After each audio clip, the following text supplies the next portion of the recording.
Hello friends, welcome to our channel Royal Classes. Friends, आप सबका अपने ही चैनल रॉयल क्लासेस में स्वागत है। दोस्तों, आज हम क्लास 12th के लिए पार्ट 3 इंटीग्रेशन का लेकर के आए हैं और इस पार्ट में हम क्या करेंगे, 7.1 के जो कुछ क्वेश्चंस पेंडिंग रह गए थे, जैसा कि आपको पता है पार्ट 2 में मैंने क्वेश्चन नंबर 7 से लेकर 21 तक का सोल्यूशन बताया था।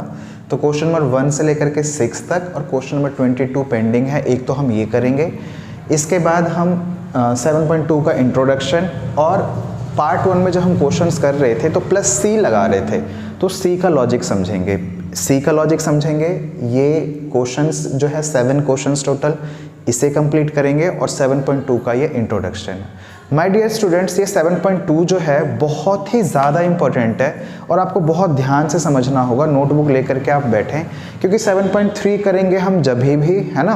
7.4 करो, 7.5 करो, 7.6 करो, मिसलिनियस करो, मतलब इंटीग्रेशन का कुछ भी कंसेप्ट करो, 7.2 बहुत ही काम आता है, बहुत ही ज़्यादा काम आता है। इसको बोलते हैं इंटीग्रेशन बाय सब्स्टिट्यूशन और सब्स्टिट्यूशन बहुत ही ज़्यादा इंपॉर्टेंट है, तो इसको आप बहुत ही ध्यान से और अच्छे से समझेंगे। माय डियर स्टूडेंट्स, हम स्टार्ट करते हैं सब्स्टिट्यूशन।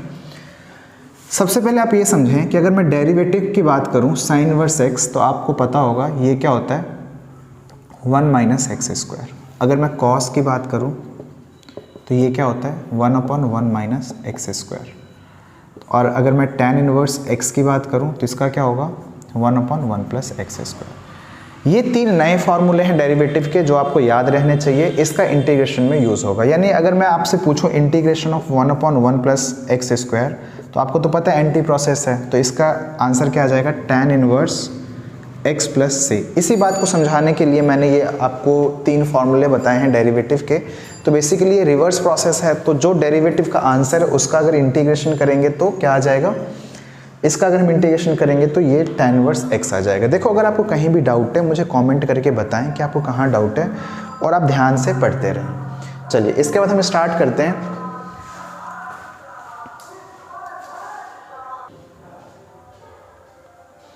तो माय डियर स्टूडेंट्स, अब हम स्टार्ट करते हैं। देखो, सब्स्टिट्यूशन इंटीग्रेशन के लिए आपको क्या करना है कि जैसे मैं क्वेश्चन ले लेता हूँ, जैसे 2x स्क्वायर है ना, 2x/1 प्लस एक्स स्क्वायर।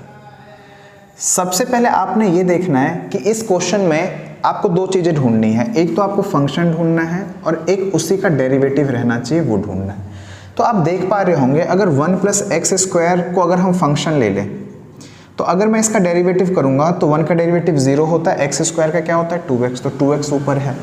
तो जैसे ही आपको फंक्शन पता चल जाए, उसका डेरिवेटिव पता चल जाए, तो आप फंक्शन को आपने क्या कर लेना होता है कि आपको t लेट कर लेना होता है। तो यहाँ मैं 1 प्लस एक्स स्क्वायर को क्या लेट कर लूँगा, t।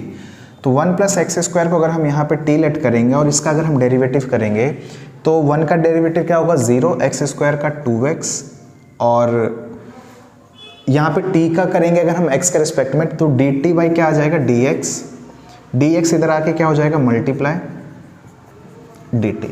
अब आप ध्यान से देखें, 2x into dx, 2x into dx की जगह तो dt आ जाएगा और 1 प्लस एक्स स्क्वायर की जगह क्या आ जाएगा, t आ जाएगा। अब 1/t का क्या होता है, log t होता है और log t प्लस c, तो ये log as it is, t की जगह क्या आ जाएगा, t की जगह आ जाएगा हमारा 1 plus x square plus c। तो हम इसको सब्स्टिट्यूशन इसलिए बोलते हैं क्योंकि हमने इसको क्या किया है, 1 प्लस एक्स स्क्वायर को t से सब्स्टिट्यूट किया, फिर इसका डेरिवेटिव करके ये चीज़ dt के इक्वल आ गया, वो हमने पुट किया। इसलिए इस मेथड को हम बोलते हैं इंटीग्रेशन बाय सब्स्टिट्यूशन। एक क्वेश्चन और ले लेते हैं।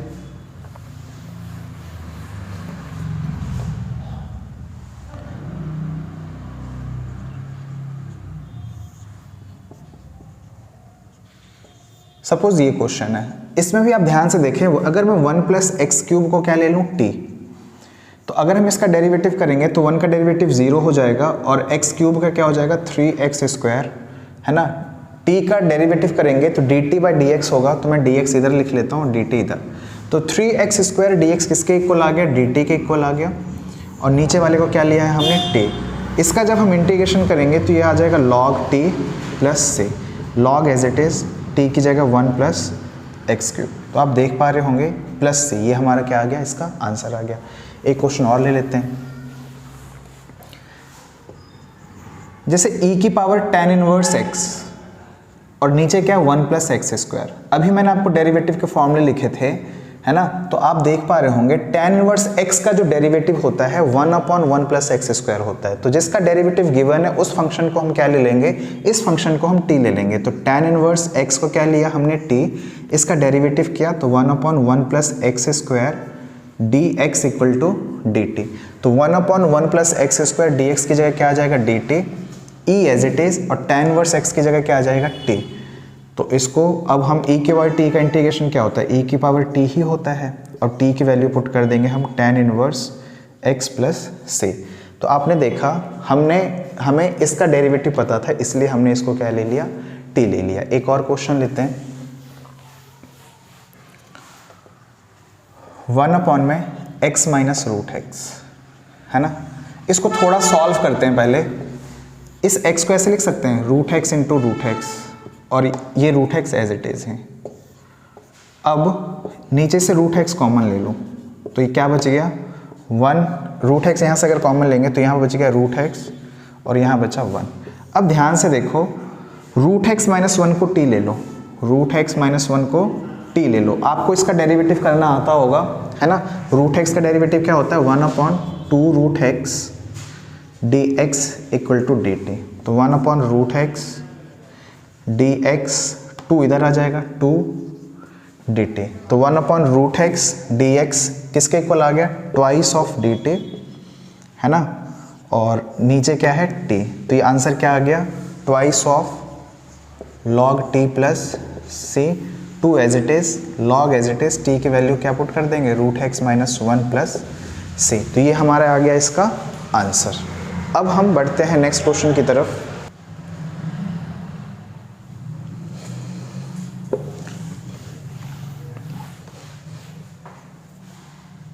एक और क्वेश्चन ले लेते हैं। जैसे cos x लिया 1 प्लस साइन एक्स। अगेन आप क्या करो, यहाँ पे 1 प्लस साइन एक्स को आप जो है t ले लो। तो जैसे हम इसको t लेंगे, 1 का डेरिवेटिव 0, साइन एक्स का cos x, t का डेरिवेटिव करेंगे तो dt बाई dx, तो dx इधर ले आओ और इधर क्या रह गया dt। cos x dx dt के इक्वल आ गया और डिनोमिनेटर की जगह t। तो आप देख पा रहे होंगे ये हमारा log t प्लस c हो गया। t की वैल्यू हम पुट कर देंगे 1 plus sine x plus c। तो आप देख पा रहे होंगे इस क्वेश्चन का आंसर हमारा ये आ गया। अच्छा, कुछ क्वेश्चंस ऐसे होते हैं जिसमें हमें ये पता नहीं लग पाता है कि हम t किसको लें। जैसे कि मैं अब कुछ स्पेशल क्वेश्चंस करा रहा हूँ, जैसे सिर्फ और सिर्फ मैं आपको दे दूँ साइन 2x और मैं इसको बोलूँ कि आप इसका इंटीग्रेशन करके दिखाइए मुझे, तो ऑब्वियसली आप यहाँ पे किसी का डेरिवेटिव कोई नहीं देख पा रहे हैं, है ना। तो यहाँ थीटा को हम टी लेट कर लेते हैं, है ना। कभी साइन के थीटा में कुछ हो तो हम थीटा को टी लेट करना प्रीफर करते हैं। न्यूमरेटर और डिनोमिनेटर हो तो डिनोमिनेटर को टी लेट करना प्रीफर करते हैं। ई की पावर में कुछ है ना, तो ये जो पावर में है उसको टी लेना हम प्रीफर करेंगे, है ना। और कुछ और भी बातें होंगी तो मैं आपको साथ के साथ बता दूंगा। अभी के लिए हम देखते हैं कि थीटा को हम क्या ले लेते हैं, टी ले लेते हैं। तो 2 being a constant as it is, x का डेरिवेटिव 1 हो जाएगा, t का dt बाई dx, तो dx इधर आ जाएगा, dt यहीं रख लो। dx की अगर हम यहाँ पे वैल्यू निकालेंगे तो dt अपॉन क्या आ जाएगा 2। तो जहाँ dx है वहाँ क्या आ जाएगा dt अपॉन 2। तो dt यहाँ लिख लो, 2 जो है वो बाहर लिख लो, और इधर क्या आ जाएगा साइन और ये t 1/2 as it is. Sine t का इंटीग्रेशन क्या होता है आपको पता है, ये होता है हमारा cos t plus c। 1/2 as it is, cos as it is, t की जगह क्या आ जाएगा 2। अब यहाँ एक बात समझने की है कि बेसिकली ऐसे क्वेश्चंस तो अगर आप ध्यान से देखें तो 7.1 का है, ये बेसिकली पहला ही क्वेश्चन है, लेकिन ये तो मैंने 7.2 के मेथड से बताया है। तो बच्चों ने यहाँ पे क्या कर रखा है, कुछ लोगों ने यहाँ पर रूल ऐसे बना रखा है कि sin 2x का अगर डेरिवेटिव करना होगा तो cos 2x होगा ऑब्वियसली, और 2 का जब करेंगे तो मल्टीप्लाई में। तो इंटीग्रेशन में क्या करते हैं, वो डिवाइड में भेज देते हैं। जैसे sin 2x का इंटीग्रेशन क्या होगा, cos 2x, और 2 मल्टीप्लाई की जगह 2 कहाँ भेज देना है, डिनोमिनेटर में भेज देना है। तो अगर आप यहाँ से डायरेक्ट ऐसे रट सकते हो तो ऐसे आप याद रखो, नहीं तो आप पूरे डिटेल से करो। कुछ क्वेश्चन के बाद आप इजीली खुद ही कर पाओगे, है ना। एक और क्वेश्चन ले लेते हैं, जैसे कि नेक्स्ट क्वेश्चन ही ले लेते हैं वहीं का cos 3x, है ना। अगर मैं इसको डायरेक्ट करूं तो सिंपल cos 3x का क्या होता है, तो हम बोलेंगे sin 3x होता है, और 3 कहाँ आ जाएगा, डिवाइड में आ जाएगा प्लस से। अगर आपको ये समझ नहीं आया तो सिंपल आप 3x को क्या लेट कर लेंगे, t लेट कर लेंगे। अब जैसे हम 3x को t लेट करेंगे, 3 एज इट इज x का डेरिवेटिव 1, t का dt बाई dx, तो dx इधर आ जाएगा, dt यहाँ, dx की वैल्यू निकाल लो, dt अपॉन में 3, तो dx की वैल्यू क्या आ गई, dt, ये जो 3 है वो यहाँ ना लिख करके बाहर लिख लो, है ना, इंटीग्रेशन का sine as it is, cos as it is, और 3x की जगह क्या आ जाएगा, t, 1/3 as it is, cos as it is, और t की जगह क्या आ जाएगा, 3x प्लस c। तो आप देख पा रहे होंगे, सॉरी cos x का क्या होगा, cos x का डेरिवेटिव क्या होगा, इंटीग्रेशन sin t, और sin t की जब हम वैल्यू पुट करेंगे तो 1/3 as it is, sin t का क्या हो जाएगा, 3x प्लस c। तो आप देख पा रहे होंगे 1/3 sin 3x प्लस 3, इस क्वेश्चन का क्या आ गया, आंसर आ गया। अब हम कुछ चीज़ें और ले लेते हैं, जैसे कि अगर मैं आपसे पूछूं e की पावर x का इंटीग्रेशन क्या होता है, तो आप बोलोगे e की पावर x ही होगा। लेकिन अगर यही मैं e की पावर 5x का पूछूं, तो अब आप किसी का डेरिवेटिव कोई तो देख नहीं रहे, ना तो फंक्शन मिल रहा ना डेरिवेटिव मिल रहा है। तो अभी मैंने आपको बताया था कि साइन थीटा, कोई ट्रिग्नोमेट्रिक फंक्शन हो, उसका थीटा को हम क्या ले लेंगे, t, न्यूमरेटर डिनोमिनेटर हो तो डिनोमिनेटर को क्या ले लेंगे हम, t। और अब हम क्या करेंगे, यहाँ पे e की पावर x है तो x को क्या ले लेंगे अब हम यहाँ पे t, तो e की पावर जो है उसको हम क्या ले लेते हैं, t। तो 5x को यहाँ पे जैसे हम t लेंगे, 5 एज इट इज, x का डेरिवेटिव 1, t का dt बाई dx, तो dx इधर आया, और ये dt, तो dx क्या आ गया, dt अपॉन में 5, तो dx की वैल्यू हम लिख देंगे dt अपॉन में 5, इंटीग्रेशन जो ये वाला है as it is, e as it is, 5x की जगह क्या आ जाएगा, t, 1/5 as it is, e के बाद t का e की पावर t ही प्लस c, तो 1/5 t की जगह 5x प्लस c। तो माय डियर स्टूडेंट्स, आपने देखा ये कुछ ऐसे क्वेश्चन है जो 7.1 में पहले ही दे रखे हैं, बच्चे इसको यूजिंग तुक्का मेथड करते हैं, पता है कैसे, अच्छा e की पावर x का इंटीग्रेशन e की पावर यही लिखते हैं, और फिर 2 क्या हो रहा है यहाँ पे, मल्टीप्लाई को डिवाइड में भेज देते हैं। तो आप ऐसे कर सकते हैं, बिल्कुल कोई दिक्कत नहीं है, लेकिन इसके पीछे का जो लॉजिक है वो 7.2 से है, इस वजह से इसको मैंने अभी बताना प्रीफर किया। फोर्थ क्वेश्चन में भी जो है, अगर आपको डायरेक्ट तुक्के से करना है तो ऐसे कर लो, ax प्लस b, पावर 1 बढ़ा देंगे 3 इधर आ जाएगा, और यहाँ a जो है वो कहाँ आ जाएगा, इधर आ जाएगा। और अगर आपको ये समझ नहीं आया है तो फोर्थ क्वेश्चन को आप प्रॉपर मेथड से अगर आप देखें, तो मैंने बोला था जैसे पावर है और यहाँ पे ही है ना, तो बेस को हम क्या ले लेंगे, t, ax प्लस b को क्या ले लेंगे, t, तो a as it is, x का डेरिवेटिव 1, b का 0, t का dt बाई dx, तो dx इधर आ गया, और ये dt, तो dx क्या आ गया, dt अपॉन में a, है ना। क्वेश्चन क्या था, ax प्लस b इसका स्क्वायर, ax प्लस b की जगह क्या आ जाएगा, t इसका स्क्वायर, और dx की जगह क्या आ जाएगा, dt अपॉन में a, 1/a being a constant as it is, t square का जब हम इंटीग्रेशन करेंगे तो टी स्क्वायर का इंटीग्रेशन आपको पता है क्या हो जाएगा, टी स्क्वायर का इंटीग्रेशन हो जाएगा टी क्यूब अपॉन में 3 प्लस सी, तो 1/3a, टी की जगह क्या आ जाएगा, तो टी जो हमने लेट किया है ये ax प्लस बी और पूरे की पावर 3 प्लस सी। तो आप देख पा रहे हैं इसका भी आंसर आ चुका है। फिफ्थ, आप डायरेक्ट कर लो या टी लेट करके कर लो, है ना।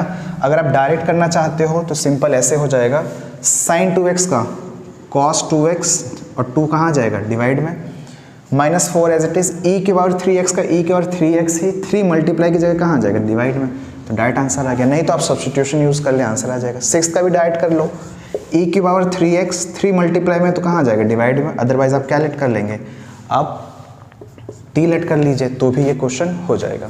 अच्छा, इसके बाद अब हम सिंपल सी बात ये है कि अब हम ये समझते हैं कि जो सी लगा रहे हैं हम इतने देर से, ये सी क्यों लगा रहे हैं।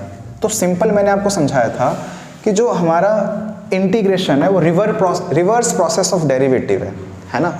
मतलब अगर मैं जैसे x है तो या हम ऐसा ले लेते हैं x स्क्वायर ले लेते हैं, है ना। तो इसका अगर हम डेरिवेटिव करेंगे, जैसे ये फंक्शन है ना, इसका अगर हम डेरिवेटिव करेंगे तो क्या आ जाएगा 2x, है ना। ये हमारा क्या आ गया 2x। मैं एक बार देख लेता हूँ स्क्रीन में ये आ रहा है या नहीं। जी बिल्कुल आ रहा है। चलिए, तो इस फंक्शन का डेरिवेटिव ये होता है। फिर इंटीग्रेशन का मतलब होता है रिवर्स प्रोसेस, है ना। तो इस फंक्शन में ऐसा कौन सा ऑपरेशन अप्लाई करें कि ये आंसर आ जाए? तो इसका आंसर है इंटीग्रेशन। तो अगर मैं इसका इंटीग्रेशन करूंगा तो 2 एज इट इज, x का इंटीग्रेशन अगर मैं करता हूं तो 2 एज इट इज, x का इंटीग्रेशन क्या होगा, x स्क्वायर बाय क्या होता है 2, है ना, प्लस c लिखते हैं हम, चलो अभी नहीं लिख रहे हैं, फिलहाल नहीं लिख रहे, तो 2 से 2 कटा तो आंसर क्या आ गया, x स्क्वायर आ गया, है ना। तो ये बात आप समझ गए होंगे। अगर मैं फंक्शन की जगह सपोज करो एक्स स्क्वायर एक्स की पावर 5 ले लेते हैं, तो इसका डेरिवेटिव क्या हो जाएगा, 5x की पावर 4 हो जाएगा। अब इसका अगर हम इंटीग्रेशन करेंगे तो हमारा आंसर यही आना चाहिए। तो 5 बीइंग अ कांस्टेंट बाहर, इंटीग्रेशन ऑफ x की पावर 4 dx, 5 बाहर, ये क्या हो जाएगा, पावर में 5 अपॉन में क्या आ जाएगा 5, है ना। अभी c नहीं लगा रहे, है ना, ये खत्म, तो x की पावर क्या आ गया 5, यहाँ पे हमने ला दिया, है ना। अब यहाँ प्रॉब्लम ये होती है कि अगर जैसे x की पावर 5 है, इसकी जगह अगर सपोज करो x की पावर 5 प्लस 10 होता, तो इसका अगर हम डेरिवेटिव करेंगे तो 5x की पावर 4 ही आएगा, ठीक है। अगर x की पावर 5 प्लस अगर 100 हो तो इसका भी डेरिवेटिव क्या आएगा, 5x की पावर 4 ही आएगा, क्योंकि आपको पता है इसका जब हम डेरिवेटिव करेंगे तो 10 है तो भी 0 हो जाएगा और 100 है तो भी 0 हो जाएगा। एक बार आप फिर से समझें, हमने कोई भी फंक्शन एज्यूम किया, उस फंक्शन का नाम है x की पावर 5 प्लस 10, इसका डेरिवेटिव किया तो क्या आएगा, 5x की पावर 4 आएगा। हमने ये एज्यूम किया, इसका भी डेरिवेटिव क्या आएगा, यही आएगा। अब अगर हम इन दोनों का इंटीग्रेशन करें तो भी तो ये आना चाहिए, जैसे कि हमने यहाँ पे सीखा। तो अगर मैं इसका इंटीग्रेशन करूँगा, 5x की पावर 4 का इंटीग्रेशन करूँगा, है ना, तो 5 एज इट इज, ये हो जाएगा 5 अपॉन में 5, है ना, तो ये कटा, तो x की पावर 5 ही आया। इसका इंटीग्रेशन कर रहे हैं तो सिर्फ x की पावर 5 आ रहा है, ना तो 10 आया और ना ही 100 आया। तो इसका मतलब ये है कि जब भी कांस्टेंट होता है फंक्शन में तो डेरिवेटिव होते समय वो 0 हो जाता है। तो जब रिवर्स प्रोसेस हम कर रहे होते हैं तो कांस्टेंट नहीं आ पाता है। इसलिए इस चीज को लाने के लिए हम बेसिकली यहाँ पे c लगा के चलते हैं, क्योंकि हमें नहीं पता होता है कि वो कांस्टेंट क्या था, ठीक है। अगर ये आपको समझ में आया तो अच्छी बात, नहीं आया तो एक बार वीडियो दोबारा से देखें, और अगर फिर भी नहीं आया तो c बस आंसर में लगाते जाएं, है ना, बस, और कुछ नहीं कर सकते। जब हम लिमिट वाले क्वेश्चन पढ़ेंगे 7.9 से है, 7.8 सिलेबस में नहीं है, 7.7 तक आपको c लगाना है, क्योंकि इसको हम बोलते हैं इंडेफिनिट इंटीग्रल। अब जब हम डेफिनेट इंटीग्रेशन पढ़ेंगे 7.9 से, क्योंकि 8 सिलेबस में नहीं है, तो वहाँ पे c नहीं आएगा, वहाँ लिमिट कुछ लगा होगा इस तरह से, जैसे 1 to 2, ये इसको अपर लिमिट बोलते हैं, इसको लोअर लिमिट, कुछ इस तरह से। तो इसमें c नहीं आएगा, इसका एक डेफिनेट आंसर आएगा जो हर पर्सन का सेम होता है, हर व्यक्ति का सेम होता है।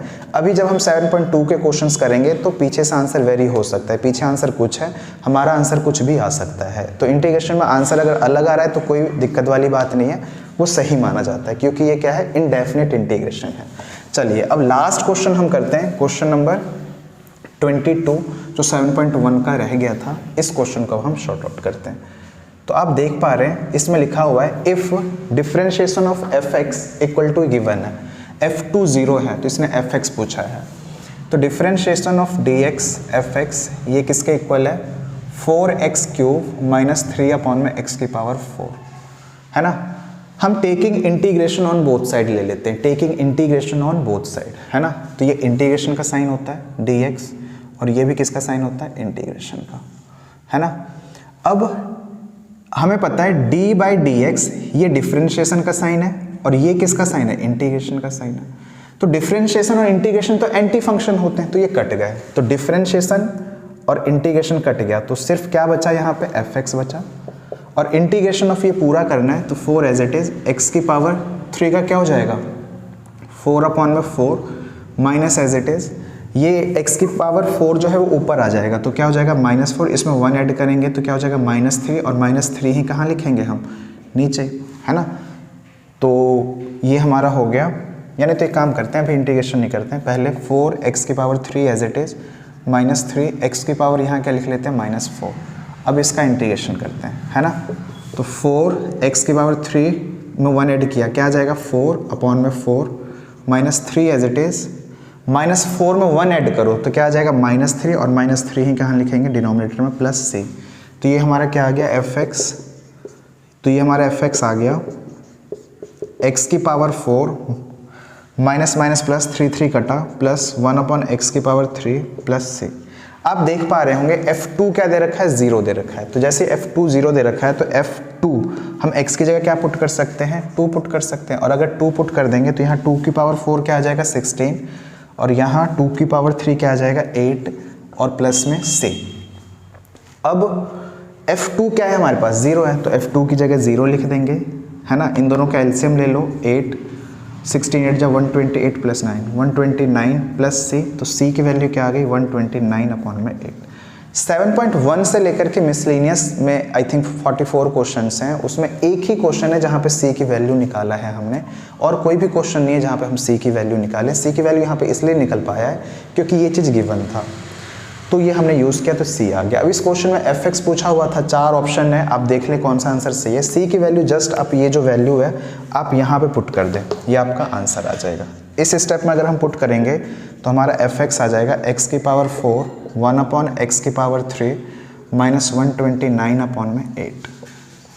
माय डियर स्टूडेंट्स, अब जितने भी बच्चों के पास ये वीडियो पहुँच रहा है, आप मुझे एक प्यारा सा कमेंट करके बताएं कि आपको समझ आ रहा है कि नहीं, क्योंकि बहुत बड़ी सीरीज़ है, हमें बहुत पूरा इंटीग्रेशन पढ़ने के लिए बहुत सारे वीडियोस बनाने, तो जब तक आप थोड़ा सा मुझे कुछ बताओगे नहीं कि आपको समझ आ रहा है कि नहीं, तो मुझे कैसे पता चलेगा।